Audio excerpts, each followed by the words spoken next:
Kur'an Nesli platformu olarak her sene düzenlemiş olduğumuz Hayat Namazda Güzeldir etkinliğinin bu seneki ayağını 14 Ağustos itibariyle startını vermiş bulunmaktayız. Yaklaşık bu 13-14 günlük süre zarfı içerisinde toplam kızla erkek olmak üzere 1000 tane gibi bir öğrencimizi namazla buluşturduk elhamdülillah.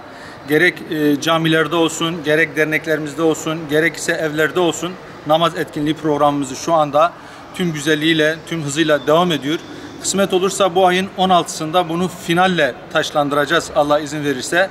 Bizim buradaki amacımız, gayemiz Peygamber Efendimiz sallallahu aleyhi ve sellemin buyurduğu gibi namaz dinin direğidir şiarıyla çocuklarımızı küçüklükten bu namaz bilinciyle yetiştirebilmek. Biz inanıyoruz ki eğer bir gencin, bir çocuğun hayatında gerçekten namaz tam manasıyla eğer yansırsa onun inşallah hayatı Allah'tan razı olmuş olduğu şekilde bir hayat olur. Bir çocuk gerçekten hayatında namazı tam manasıyla yansıtırsa, bilinçli bir şekilde namazını kılarsa ileride hem millete hem topluma hem anne babasına faydalı bir evlat olur ve topluma da zarar vermekten ziyade fayda veren bir çocuk olarak inşallah hayatını idame ettirir.